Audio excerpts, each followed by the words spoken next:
Into the crack house. Into the crack house. Welcome to Fort Fritz Minisode 31. I am Fritz, joined as always by co-host Mandaddy. Hi. Angela. Hello. Nick Spry. Hi. And Kaz. Howdy, folks. On this mini, we will talk about missing time in real life, the story of a firefighter who traveled from one state all the way across an entire country. We will talk about an unreal word, a spooky word of the week that Nick Spry has. Angela is going to tell us about the International Space Station. And we have movie news and reviews from Kaz and Mandaddy. Okay, so here we go. Missing time. Mm-hmm. Let's go around the room. What do you guys think missing time is? And let's start with Nick Spry. Missing time? Missing time. Is that like when you black out? It's kind of like that. It's also used primarily in the alien aspect of it with abductions. Similar to like what the psychiatrists or psychologists refer to as like a fugue state? A fugue state is correct. Anyone else have any opinions on this? Angela? I've had plenty of nights where I've blacked out. Blacked out, right? Intentionally. Mandaddy, so you also have missing time? Just now on the way here, I filled up my car with gas, and then I'm driving, and I'm like, did I finish the process? I'm like, I didn't remember taking it out, putting back in the machine. I didn't remember putting the cap or anything. I'm driving like the machine is just dragging along behind you on the car. I'm just like, what? When did I do all the things I was supposed to do? You just go into a complete auto robot motion and you just go for it. Yeah, that's when you also kind of like peek out and make sure there's nothing dragging next to the fuel. Like, you're peeking at that point for sure. You're definitely peeking. What about you, Kaz? Missing time. I have never That was awesome. He just lost time. I think we just missed some It time. was gone. I have never relinquished control of my consciousness ever. I have never passed out or fainted or gotten so drunk that I'm like, oh, and then wake up. We got to work on this weekend. I sleep. I'm like, okay, every time I've ever lost consciousness, like, okay, here we go, sleep, and I'm gonna go to sleep. Really, you can do that? You're like 3, 2, 1, and sleep. Well, you just get to the point where you're like, okay, no coherent thought is happening after this. This is gonna be. I'm either gonna sit here and just imagine whatever weirdness, or I'm gonna just fade into sleep. So you guys have never gone to sleep in one state and then woke up in another city? Absolutely not. Because I did on tour. Yeah, that's different. Yeah. I mean, well, yeah, okay. Went to sleep in Washington, D.C., woke up in Bethesda, Maryland. I didn't even know that was close by. So basically the question is, have you ever woken up and been like, what the fuck? How did I get here? Right. Well, there's one Toronto firefighter. His name is Konstantinos Danny Philippidis. He is a firefighter from Toronto. He recently went to Lake Placid in New York with friends. They had a skiing vacation where they were just hitting the slopes, having a good time. At the end of their stay, Danny says, I want to go back up to the top, and I'm going to do one run by myself. Okay. Totally natural. I guess I've never been skiing, so I can't speak on firsthand experience. He goes up. They wait. Minutes go by. An hour goes by. That's when all of his friends say, there's something extremely wrong here. Did they see him actually get into the ski lift and take him see him make the journey up the mountain? They saw him get into the ski lift and then he was gone, and then they never saw him come back down the mountain. So after, 20 minutes, okay, 30, maybe he's injured. After an hour, they decided they have to call the cops. After 60 minutes, you have to call something. They feared his safety. He could have hit a tree. Mm-hmm. He could have gone off trail completely. Yep. So after an extensive 6-day manhunt on the entire White Face Mountain, I think is the resort. Cops. After a 6-day search, they had nothing. They could not find him. They had no trace of anything around him. So that's what I was going to ask. Was there was no initial? Hey, he started here and then we lost track of him. It's just nothing. He gets on the ski lift and then poof. There was absolutely nothing. Wow. Yeah, correct. Weird. When was this? This was last week. Okay. I want to say, let's see. No cell phone ping or anything? Well, here's the really weird thing. Because he went completely missing, they phoned his wife. So he has a wife who lives in Toronto with him. Again, this happened in New York State, which is in the northeast of the United States. 6 days later, he makes a phone call to his wife. Okay. Oh.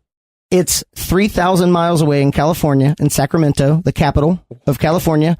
He had just bought an iPhone. and decided to call his wife because he remembered the phone number.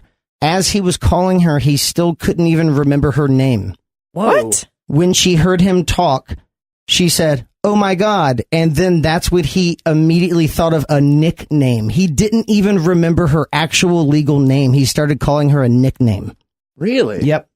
So when the FBI finally find him, guess what he's wearing? Wait. So the FBI got involved. But I thought, normally with a across missing states. Okay, I got it. Yep. When the FBI finally catch up to him, so Sacramento's the capital. I'm assuming there's an FBI office there. I know in Florida there's one in Tampa, and I think maybe just Tampa, I think, is the hub. But when the FBI finally get caught up with him, he is wearing exactly what he was wearing on the ski slopes. Oh, that's hot. In Sacramento. Sacramento. Is he wearing his skis and the poles too, like clunking around? Yes. No! He had them on his person. Oh. So Still had him on his feet. It'd be way funnier. Well, like he was like, I have no idea. He what are these? Somebody tell me what these are. He could not remember. Fun. He could not remember who he was. Wow. Holy shit. When pressed, he said, I remember being inside of a big rig and sleeping a lot, which is kind of funny. Thinking of like this guy who he doesn't remember what happened. He does not. He has no recollections at all of being on a ski slope. That is insane. He remembers waking up in the back of a big rig and just sleeping a lot. And honestly, he does not know. No money was moved out of his account in 6 days. He had a brand new haircut. Oh. Weird. And he bought an iPhone. He walked to a cell phone store, bought an iPhone. While carrying ski equipment dressed in ski gear. Exactly. Exactly. That's amazing. That's crazy. Remembered his wife's number, could not remember her name. So, again, all of it, I mean, he's a firefighter, right? That's someone in good public standing, you would assume. How old is the man? He is 49. Holy shit. Oh, okay. 49 years old. And I assume that after he was recovered by the FBI, that they must have done some sort of physical on him. Like, what did the doctor say? That sounds like some sort of neurological discrepancy. Like, was he having trouble with his speech? Was it just a memory loss? Like, the only thing that I saw was that he had a very difficult time coming to terms with what they were telling him. yeah, that's super weird. So I don't know if he had, I would imagine there would be some kind of delay in speaking or, you know, espousing exactly how you're feeling. But at the same time, you're talking with the FBI.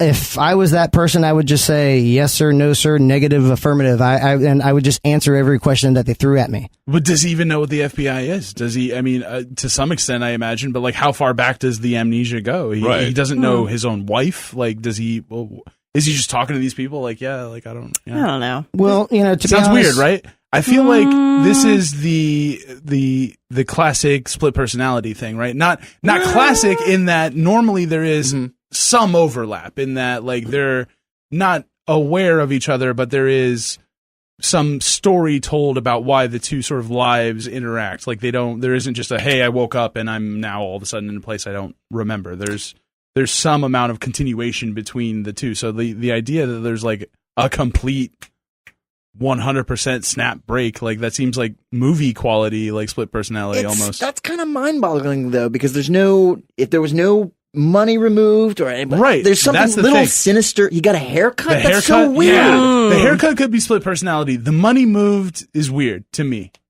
Here's what happened. All right. Lay it on us. 49-year-old man goes on a ski trip without his wife. I don't know where this is going. Go on. Meets some girl at the top of the hill. They leave. He gets a new haircut? Come on. It's pretty obvious, right? How I think she pretty much disappears for 6 days. Only 6 days, and then calls her, has a change Pulls of a heart. Walter White. Oh, God, I'm all disoriented. Oh, I'm wearing my ski clothes. How does he remember his wife's number, but not her name? Whose number do you effing remember? My mom's. Yeah. My wife's. You don't know anyone's number. He knows his wife's. I know my but wife's. not her name? Anyway, I just call shenanigans. This is bullshit. It sounds right. Yeah. I think you pretty much sealed it shut. Yeah. Sorry if I ruined your But next thing. how would he be able to like fool the FBI into like ski lift to the top of the mountain and then poof? Like, wouldn't they have been like, oh no, here goes some trails down here, and then here's where they got into like their secret ATV? That's an excellent Snow. That's an excellent. Yeah, also snow. But yeah, Also snow. That is an excellent segue. I will leave you with this.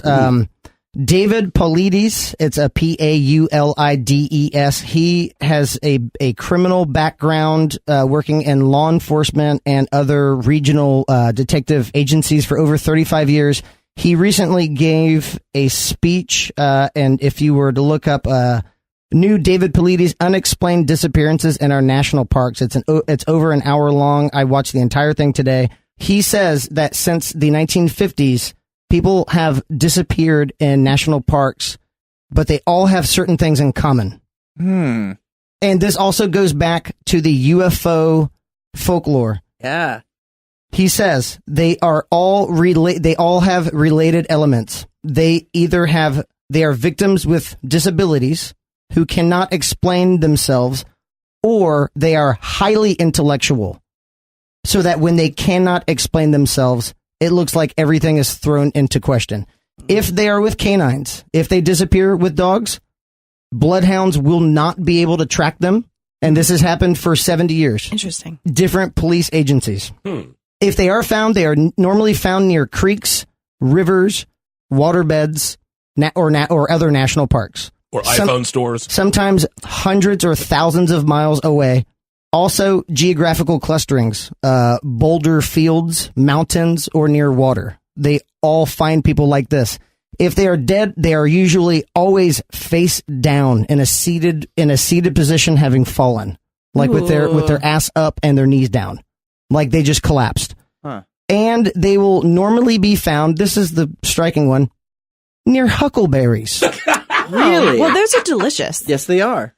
They will normally be found near huckleberries, swamps. The missing cannot remember time.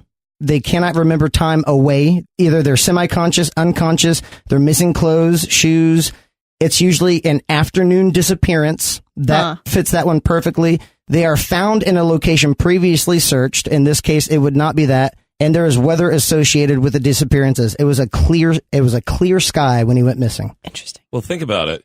If they're getting dropped off, normally they drop them back off in a forest, and this time they're in the middle of downtown Sacramento. They can't find huckleberries, apples, Apple Store, iPhone store. It's kind like of it. a stretch. So you have actually tasted Huckleberries? You've Yes. tasted the juice of a huckleberry? Yes. too? I'm sure that you probably have too. They're fairly common. It's like a blueberry. Well, little so then- tartar, Yeah. like Nick- tartar sauce. Nick, what do you have for the spooky word of the week? All right, so let's build our brains here and go with a word. So this week's word is cryptozoology. Ooh. So this is just basically a compound word of the words crypt, or crypto root, and zoology. So crypto comes from the ancient Greek kryptos, which means hidden or secret. That's where we get the term crypt. It's a hidden grave. And zoology, which is basically two words. I'm going to slaughter this. Zoion, I don't speak ancient Greek. Zoion, which means literally animal. Nailed it. And logos, which is knowledge. So it's the Knowledge. quite of literally the study or the knowledge of secret or hidden animals. So this word cryptozoology is a modern word. It was invented actually in the 20th century. Shit. Very recently. You would think first time somebody ever decided to put, hidden animals. But so, according to LaurenColeman.com, one of the foremost leading cryptozoologists in the world, he had always credited the coining of the term cryptozoology to, this man's name is Bernard Heuvelmans. Many people thought that this was, he was one of the foremost authors on this subject. What was that name again? Bernard Heuvelmans. Bernard Heuvelmans, who was a Frenchman. He wrote this book. It was a classic in this field called On the Track of Unknown Animals. It was released in many different languages. It became very popular. But after hashing out the term a little bit more, it turns out that it is even older. So in the late 40s, 1947, 1948, there are two articles on sea serpents that were written by Ivan T. Sanderson. This is sort of where Heuvelmans picked up the term and began using it. this served as a catalyst to Bernard Hovelman's when he penned his book. But in the Hovelman's 1965 French edition of the book, it does not contain this paragraph in which the term is first coined at all. And so why is that? I don't know. The That's French a are biter. weird. French editor was just like, nah, not going in. No. No. So that's this week's spooky word, cryptozoology. So Hidden animals. in cryptids. Cryptids. What else? There's another one. I thought cryptozoology, cryptids, and then like Cryptology, which is just cryptology. like code making, code breaking. Yeah, that's more of a CIA thing. That's Yeah. not. Yeah, that's not Bigfoot. So, Angela, what do you have for us this week? I have a question. Okay. How many people are up in the International Space Station right now? Ooh, Fritz. Yeah. How many people are up in the International Space Station right now, is what you asked? Yes. Right now. 26. 26? Nick Spry, Yes. 7. Close. Eight. Ah. Mandaddy. 5. Cass said 8. Oh, I'm sorry. 8. You said 5 and I said 8. Well, who got it? 6. Oh, everyone's wrong. Wait, Cass was closest? I said 8. I said 7. He said 7. He said 5. They're both closer. All right, we'll have a fist fight. Don't you think that's kind of pathetic that we don't know that? That there are Yes. 6 human beings from Earth that are living outside of the planet right now in a space station that we built how long ago? Long time. Just curious, do you know from which countries each of these astronauts or cosmonauts are from? I do. It's kind of a sausage fest up there right now. There's just all men. Really? Yes. That's hot. Sign me up. So there is Alexander Masurkin. He is a Roscosmos, which is their version of NASA in Russia. He is the commander. He is into badminton, basketball, downhill skiing, and You have karting. their bio? I have their Wow. bios. Oh my God. The woman does her research. Thank God. Angela, does it say their favorite quote? No, but I do have some of their Twitter handles. Perfect. We can tweet them. Yes. Oh, we should. We should. Can you tweet from the International Space We Station? were talking Yes, about you this. can. Yeah, you can. Also, this is Expedition 54, and they began in December 2017, ends February 2018, so they're almost going to be heading home. This is including biology and biotechnology, technology demonstrations, astrophysics, and material science. There's 3 spacewalks that are tentatively planned during Expedition 54. So there's Alexander Masurkin. He is the commander. He is from Russia. There is Scott Tingle. He is from Massachusetts. And this is his first space flight. Did he get all tingly? Yes. When he went up? Yes, he did. Congratulations. God, you guys are all of your 15 years combined. I just want to say that. And he is at astro_maker. Astromaker. I love it. Astromaker. There's also Mark T. Van High. He's NASA. He's the flight engineer. He is from Falls Church, Virginia. He is interested in exercise, camping, windsurfing, and reading. This is also his first space flight, and he is at Astro Sebot. I don't know what the hell that means. Is he single? That's a mad Tindery Probably not. bio for How like do you spell this? I'm into How do you spell exercise and Sabat? camping. Sabot. S-A-B-O-T?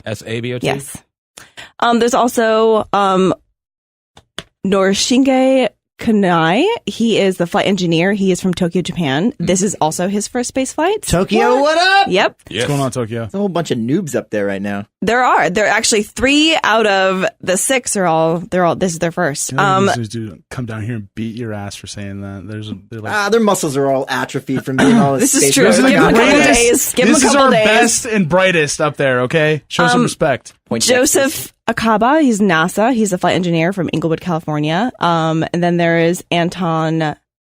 I'm not even going to say his last name because he's from Ukraine, and now I feel like I'm just going to totally butcher it. Nice. He is into fishing, golf, sports, and travel.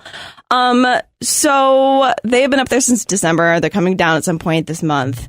They are studying bacteria, manufacture fiber optics in microgravity, measure the total amount of sunlight the Earth receives, gathering data on space debris in low Earth orbit, and study self-replicating materials. These people they do this training that's like 2 to 3 years of training to go up in space. You have to be in peak physical condition. You have to be like the smartest of the smart.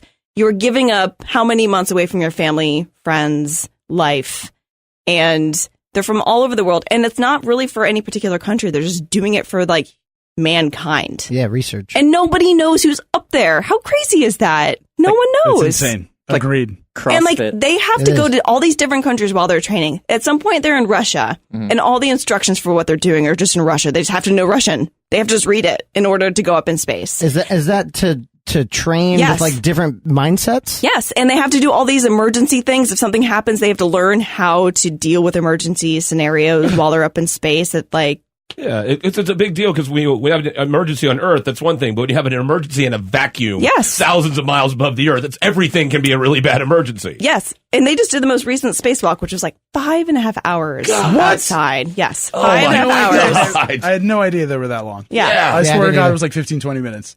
And they're up there 5 doing all hours? these experiments for mankind, eating crappy food, making tacos with things flying around the Come on, space that's fun. station. That's fun. I mean, it must be kind of, Did yeah. you see those tacos? They look terrible. I Yeah. can see it now. Taco Bell has this like zero gravity taco. Like a guy's like trying to grab blades of lettuce. They're like, these tacos are out of this world. It's like Sriracha getting in his eye. He's crying. That's a great commercial.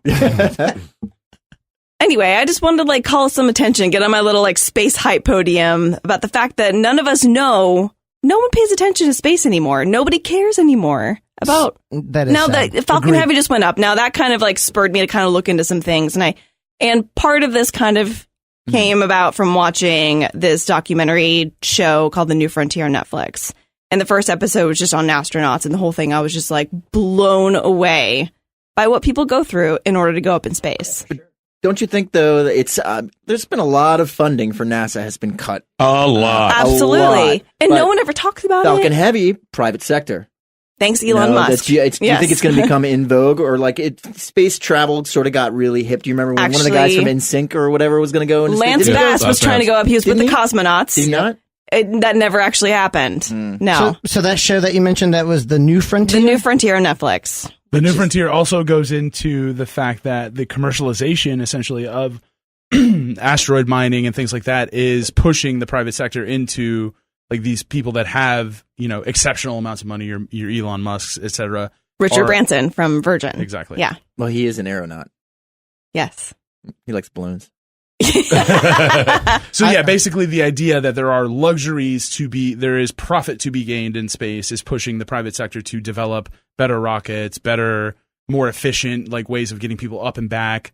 Did you guys see the boosters land back? Amazing. Yes. Wasn't that like That was, sci-fi? yeah. Yes. That was the coolest thing in the world. And did you see all the people on the internet saying it was fake because of how it looked so Of amazing? course. Everybody's Whatever. like, Fuck the never people on the happened. internet. Never happened. Stop, It's stop called listening math. to the people on the internet. They're terrible. So they're we- horrible people. We need to link to the booster landing on Facebook. Oh, And I'm no, saying no. this so we have to do it this time. Also, I don't want to take too much time away from this, but I am finishing up the book Into Thin Air by John Krakauer, which is the commercialization of the Mount Everest expeditions. Yeah. This was a terrible event that happened in 1996. The book is absolutely riveting. I can't recommend it enough, but because we were talking about the space commercialization, it reminded me, it all went back to what I'm reading now. Yeah. Well, so if you want to check it out, I think everyone should pay attention to nasa.gov. And look on there and look up Expedition 54 and keep paying attention to those websites because these are human beings that are going up in space to do all these tests for all of mankind from all over the world. So, Definitely. Mandaddy, what you got? Well, first of all, I have to bring up something that Jim Phillips always says about the space station. You know it stinks to high heaven. It's got to just be, it's got to smell so bad. It's got to be a Maybe. I never different... really There's thought like about space. that. Well, what Just is smell dudes of in vacuum? space, just dudes in a can in space for months at a time. Part of their stuff that they're doing up there is they're cleaning and maintaining everything. You have to. still- Who else is going to do that other than the people that are going up there? It's just So, the same air being cycled. They're not, they can't open up a window. I mean, Yeah, it's true. I'm sure there's scrubbers, carbon scrubbers. There's so much like How They do have, farts they have Sensi. They how do just have farts Sensi disperse plugins. in zero G? Do they expand further and have Watch a longer Event life? Horizon, and you'll understand everything you need to know. I don't remember the fart section of Event Horizon. It was in the director's cut. Director's cut. Yeah, I think I saw it. Thank you. there's got to be a Febreze commercial in there somewhere. No doubt. Where'd Yeah. they go? Or just a Glade plugin, like a cool international space Glade plugin. Well, what I got for this week is I got two different movies I saw this weekend. One, a really nice horror movie that's on Netflix. It's a Netflix original, I believe, called The Ritual.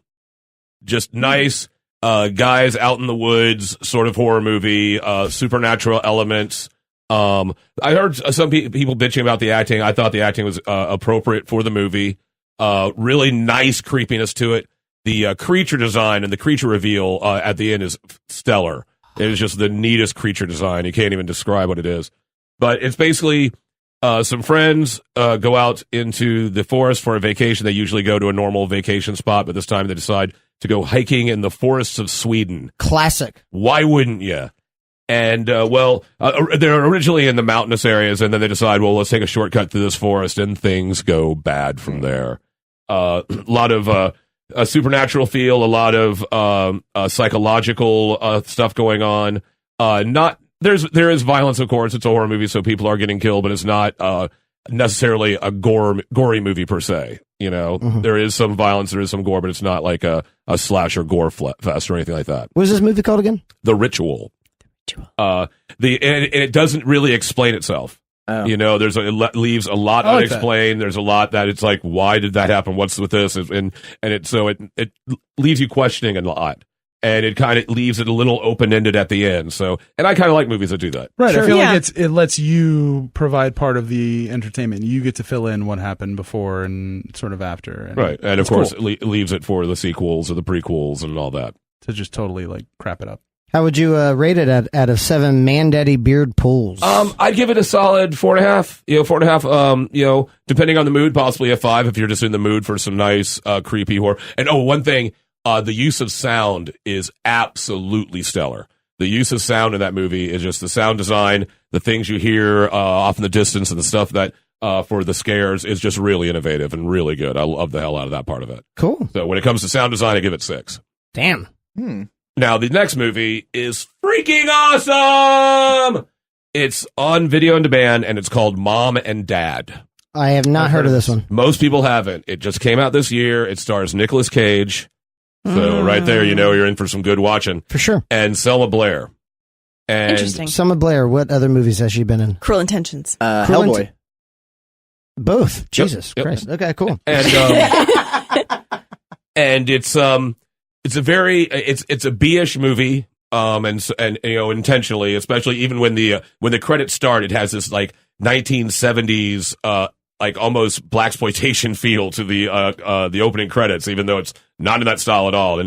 And throughout the movie, a lot of stylistic changes musically happen that you just don't see coming.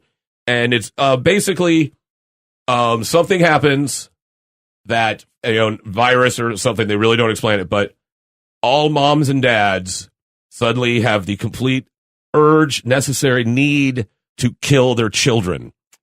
Not other people's children, not other people, just their kids. They just have to kill their kids, and goes from there. Whoa. It's like murder Chowsen by proxy?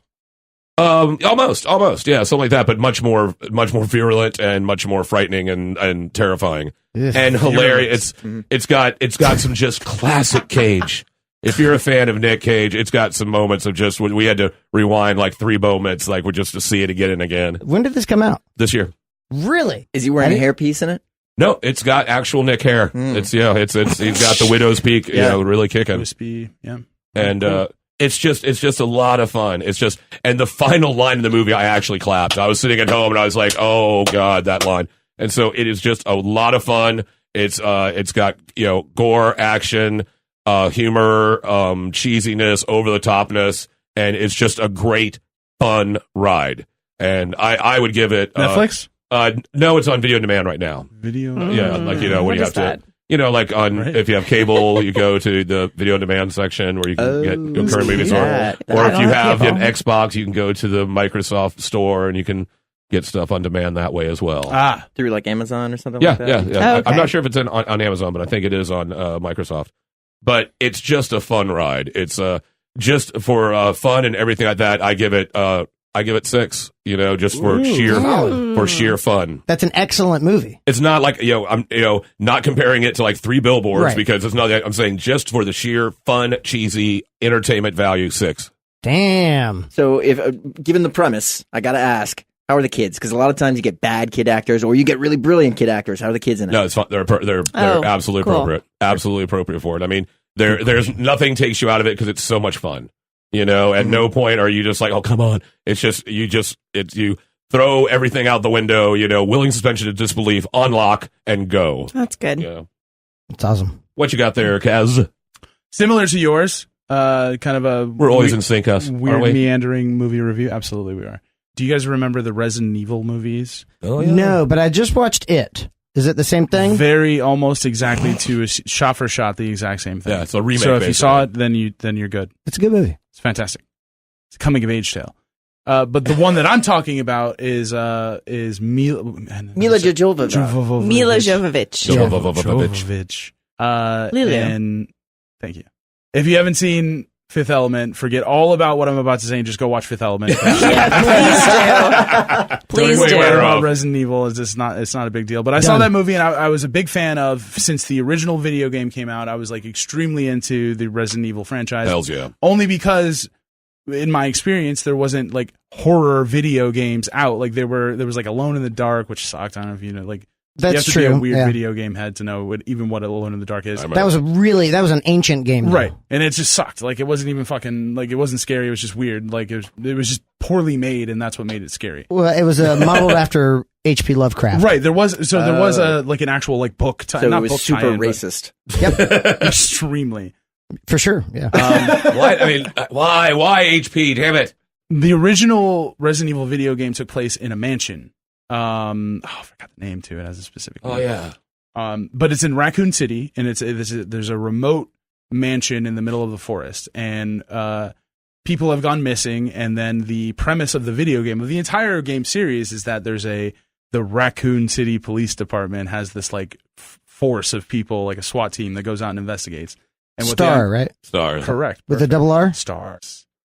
And they went out to investigate, and they find that not only have there been several horrific murders at this mansion, but this mansion is also apparently some type of laboratory where experiments are being performed on some type of like almost Teenage Mutant Ninja Turtle like goo, something that can churn anything into like a mutant or a monster, Chimera type Yes. mutants and exactly. is that, so that's the T virus, or is that Perfect. something? Bingo. That's dude, look at you. Oh Yeah. my God. I'm impressed. So it was a very claustrophobic and like very tense and like dramatic, like just very atmospheric kind of game. And I remember being a little kid, and I legit like we got to the first zombie encounter. I don't know if you ever played the game, but it's like within 5 minutes, like you see your first zombie. Oh yeah. Couldn't get past it.